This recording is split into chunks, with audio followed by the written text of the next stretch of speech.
So we just did this step where I kind of went through and I played with auto tone, and I really improved some of the exposures, but that was on individual exposures overall. I still haven't processed the whole image together. So now that's what we're going to do. So I have this PSD file. This is my project file. It has my sketch in it, but I'm going to turn the sketch off.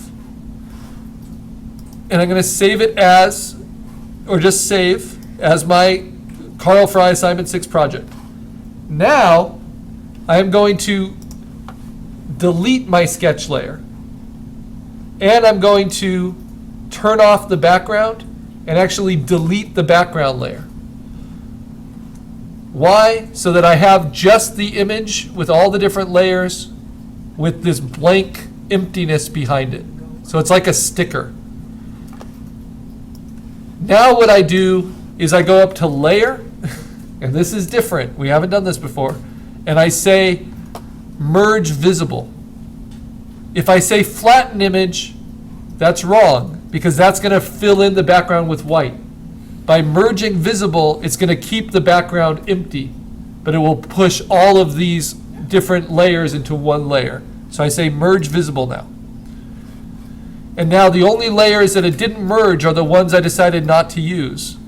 And so I can delete those. So now I just have one layer. And now I can just treat this as one photo and process it like one photo, like we did with our panoramic. So, but the first step is I want to save it not as my PSD, right? Because I've lost all my ability to go into individual layers. So I want to save this now as my TIFF, my Carl Fry Assignment 6 project TIFF, to the desktop. LZW always. Okay, now it's only 67 megabytes, not bad. It's still full resolution. Now I can run actions on it. But this is also a little different than what we've done before. So I go to Carl's Customized Effects. I make sure it's the only thing I have open in Photoshop. I don't want to have anything minimized. I go to Full Run Up, F9 to view. No matter how much you like it, I don't want you to just use black and white for this. It's going to say background copy is unavailable. That's because we didn't flatten it. But that's okay. You just hit return and continue. Everything else will work. You just have to hit return every once in a while, and it will make do without the background copy.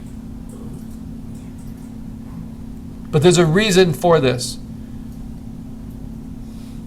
And that's because we don't want the actions to affect the white of our paper. And even so, some of them will, but I'll show you how you address that. And then we'll be all finished. Ooh, I'm liking that one. Vintage. That has some potential. Okay, now it's done them all, so I'm going to say Window, Arrange, Float All in Windows. We learn by repetition, right? F9, look at the variety. My goodness. Right? Lots of fun. Okay, so where is my original? It's the one with my name. There it is. So what do I like? I like this Polaroid one. Vibrant, fun, sassy. Now, why do we see such a bigger difference here? Well, it's because we didn't really process any of these, right? These are all kind of just raw exposures, so they were able to be pushed in lots of different directions. So I like Polaroid. I don't like heightened drama. It's too sharp. You guys, for yours, you might like a vintage effect, but I think it washes out some of the stuff I like. That's my assignment. I need that one, so I push that one over here. Black and white really kind of limits the potential of it. So I hope you can desaturate, but I hope none of you go pure black and white or full monochrome. Now this is crazy color, right? Usually that would just be ridiculous, but maybe there's something in that for this one. Sepia, no, too muted. Cross-processing. Well, it's probably very similar to Polaroid, and I like Polaroid better, so no.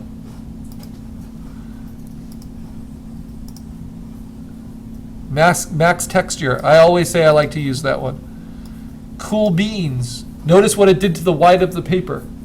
I'll show you how to fix that, okay? So I'm just going to use that one so I can show that to you very clearly.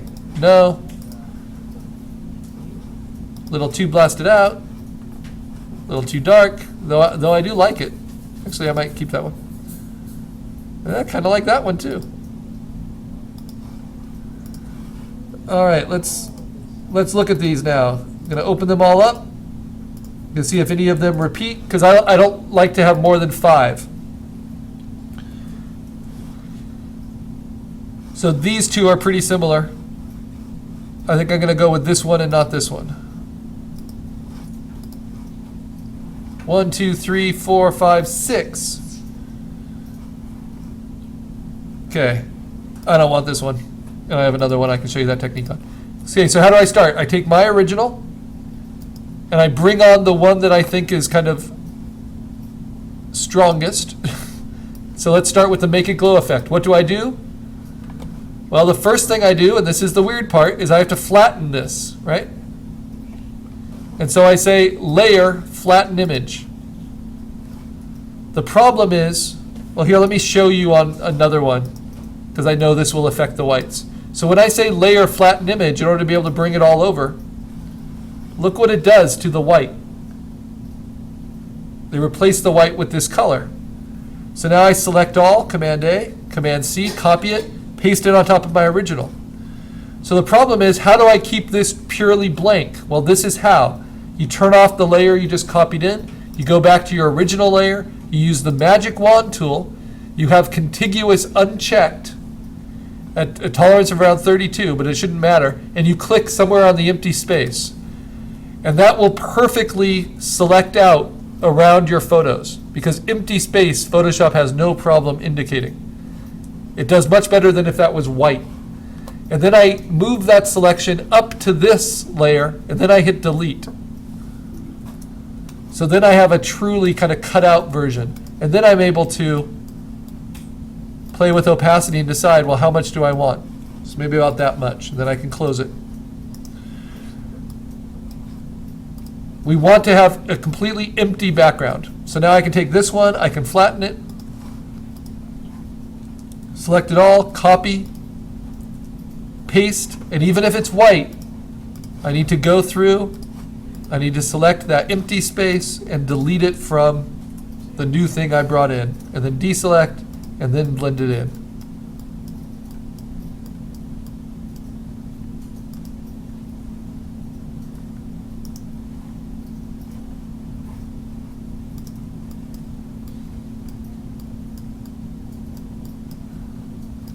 And the idea is to kind of make little decisions as you go that you think improve it. Make it better than all of these component parts. Is that my last one? No, Polaroid. Yeah, this is the one I like. I'm going to flatten it. Going to select it all, copy it, paste it. Go to one of my background layers, use the magic wand, click again on the new layer, and delete that background out. And then deselect, Command D, and then blend it in with opacity. That's with nothing. That's with everything. I just like kind of the blues and the shadows. Very nice. And then just to give some sharper focus, this max texture one, it's already flattened, so I just Command A, Command C,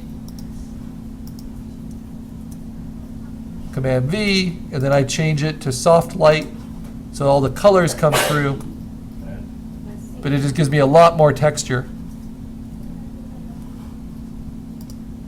Then I blend it down.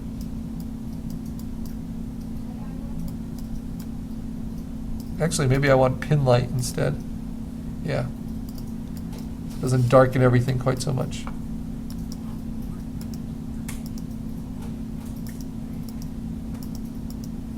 Very subtle. Okay, now I need to do the last thing.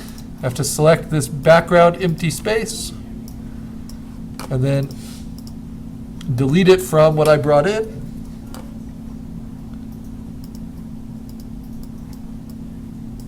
Before I play with the different opacities.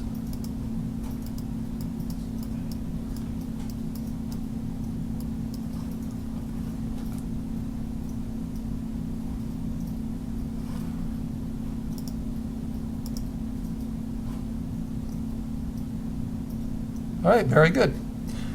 So now, this is my finished archive project. This is what we will print. So I save that as my TIFF. So save with nothing in the background. But then the last thing I submit to PhotoBucket is the JPEG I make from this TIFF file. So save as my JPEG and just keep this name. You know, my final project or my processed project, because this has all the final color processing, both of the individual frames and of the whole photo. Okay, with LZW.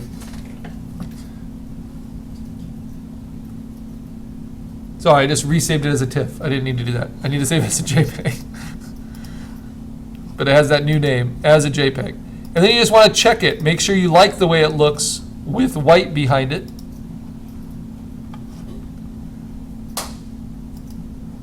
Because that's how it's going to print. And the white becomes a big part of the project. Oops, wrong one. Where's my new JPEG? There it is. Mark that with orange. So now that's my final project. Quite a difference, right? In terms of finished processing and individual processing and kind of tweaking and taking out certain frames. I love how that looks like a drawn line, but it's actually just from the window grate.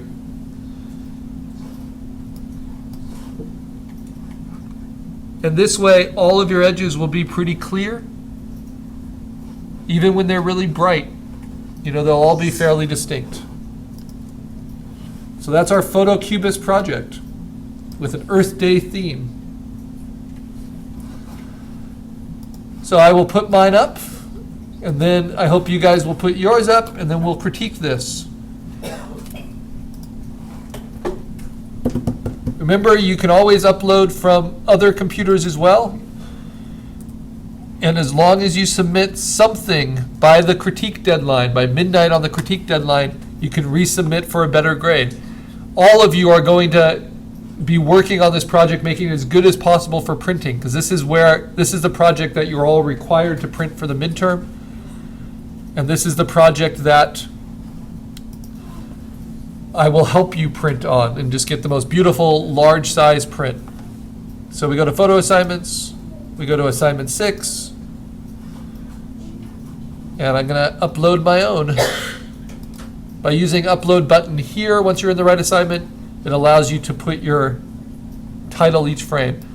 Take all of these JPEGs, 1, 2, 3, and that's how I name them. The sketch, will be Carl 1.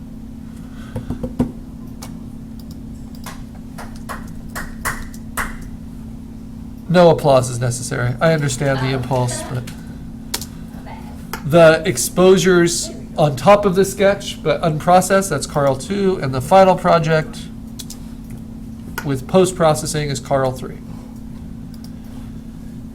And we do that naming convention so that they are organized by title, and then they'll show up in the right order. All right.